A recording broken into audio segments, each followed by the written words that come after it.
So welcome back mga ka-Agri Explorer, this is Ron's Farm Official at kung di ka pa po nakasubscribe, please hit the subscribe button para lagi ka pong updated sa aking mga agri-ventures. So this day, ito na po yung lupa namin na kung matatandaan nyo po dito po yung mga baka. Pinabakho po ito, then ititil po namin yung lupa at tataniman po for silaging. So tara, tingnan po natin kung ano na po yung progress na ating lupa at tingnan din po natin kung ano yung ginamit namin na pangbungkal ng lupa mga ka-Agri Explorer. So, tara!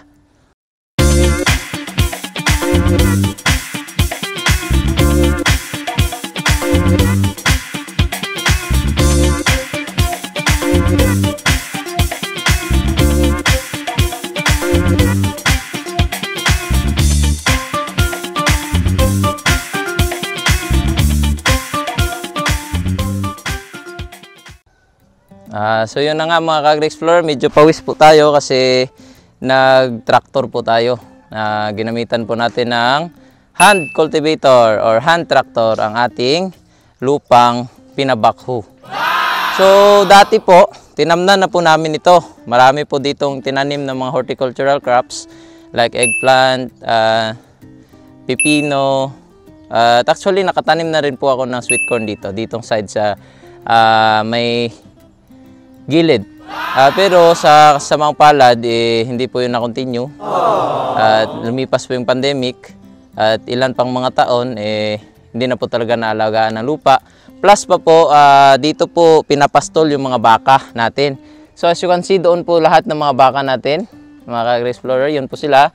Doon sa kay mama at sa anak kong si Yona. Doon po sila lahat muna sa pinaka-back side ng ating farm. Kasi nga po, ititil pa po o i-cultivate pa po namin itong lupa. Paano sa ganon is mataniman natin ng corn and napier for silaging. So bakit nga ba namin naisipan na mag-silage mga ka-Agri Explorer? So dito po sa lugar namin, dito po sa vicinity namin, wala po talagang mga enhanced feed stuff na makikita. Wala pong, di ka po makakakuha ng mga silage or mga greens, so mga grasses dito na mga magaganda. Actually, kumukuha pa po kami ng napier grass, doon pa po, ang layo pa po, doon pa po sa Katiklan. Next municipality pa po kami kumukuha ng napier. At napakahirap po at hindi po masusustain namin yung mga alaga naming baka, lalong-lalo na po mga bagong panganak po sila at na nagpapadede, mga ka-Agri Explorer. So, napagdesisyonan po namin na ipabakho ito. Itong lupa na to, pwede po nating anuhin si Boss of ng konting mga clips sa pagbakho mga ka-Agri Explorer. Then, ito na po yung ginawa namin ngayong araw lang po ito. Yan, kinultivate na po namin ito. Itong side, mga nakakalahati na po kami mga ka-Agri Explorer at very good po yun. Kumbaga, mabilis na po yun. Gawa nga po yung mga lupa po dito namin is parang matigas kasi nga po wala pong ulan dito sa amin. Kanina lang pong umaga umulan. Maganda naman po yung panahon, umulan, kaya napagpasyahan po namin i-cultivate. So ano nga ba ang ginamit namin pang cultivate? Ito, aking taga-cultivate yan mga ka-Agri Explorer. Ang pinsan ko, si Jojo. Ito po ang aming ginamit na pang cultivate. Actually maliit lang po ito. Intended lang po ito sa mga horticultural din ng mga tanim, pero small scale lang po mga ka-Agri Explorer. Pero as you can see, malaki po ito, pero kaya naman niya po. So far so good naman, hindi naman po masyado kaming nahirapan lang po kami kasi yung daan po ng bakho o yung way po ng bakho na kinultivate ito is parang pinabundok-bundok po. Kaya medyo nahihirapan po yung ating cultivator. Pero kapag na po namin ito, na-flatten na po ito lahat, ayan, napakita mo, parang ganyan na yan, maging flat na siya lahat, madali na lang po ito naming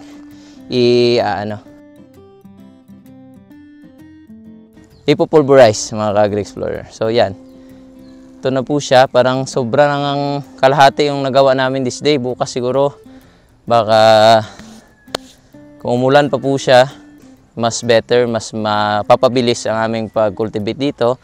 Pero kung ganito pong parang barren po yung lupa, parang matigas is may hirap-hirapan po talaga kami. As you can see, meron pa po kami doon.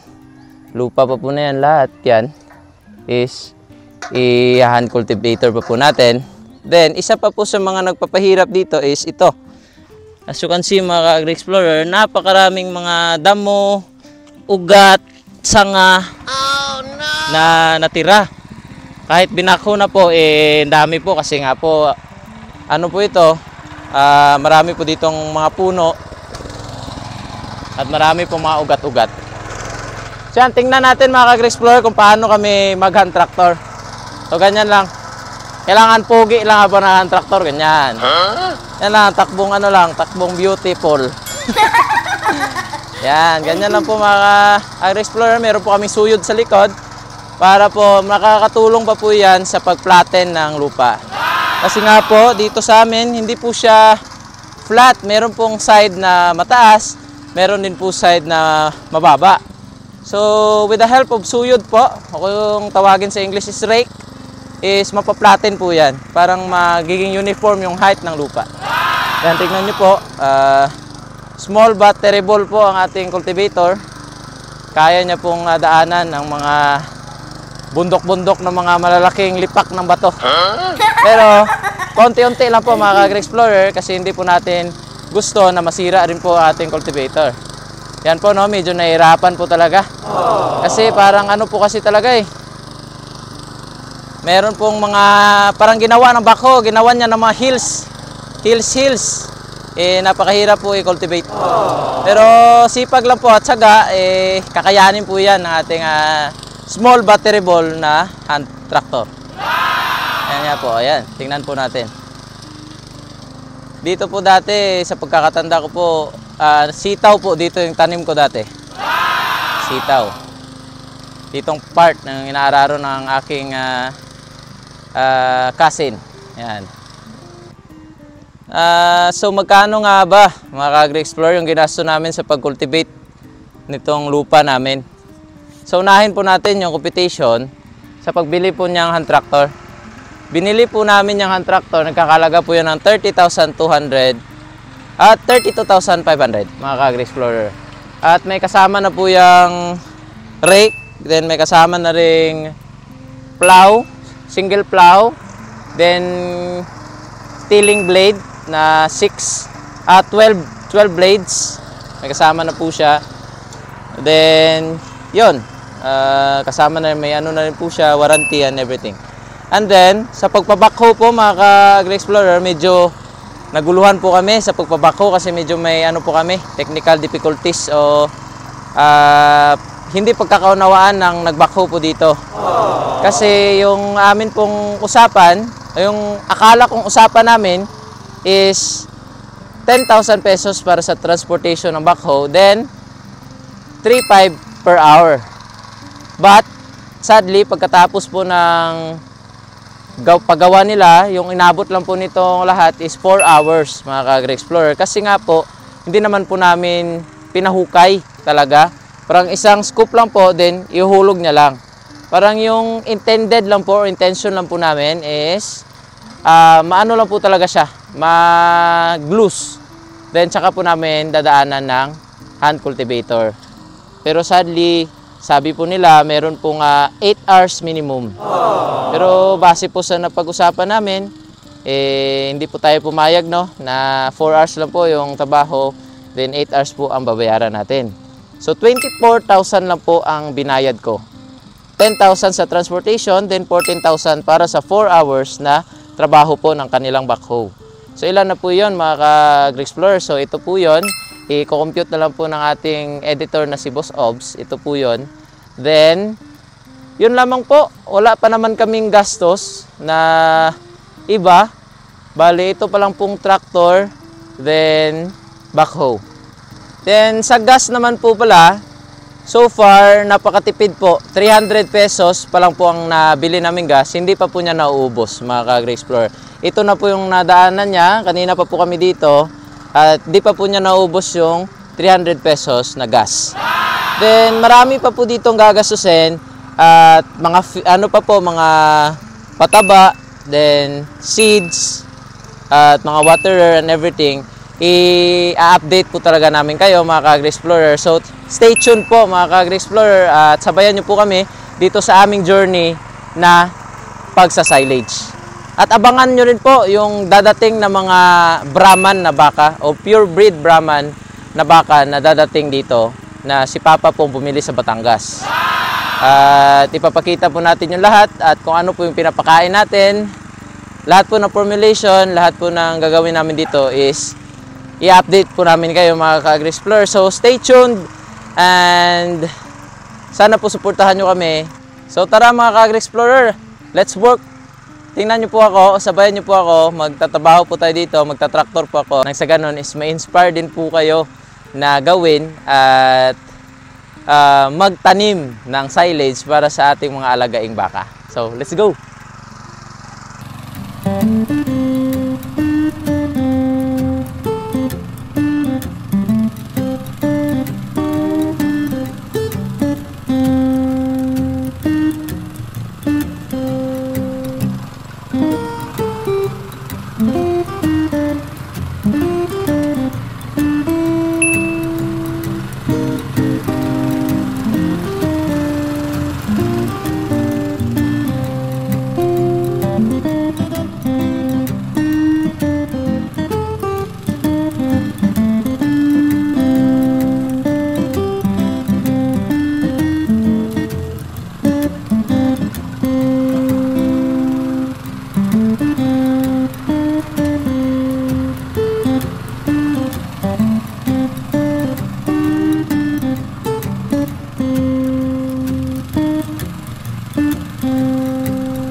Mm-hmm.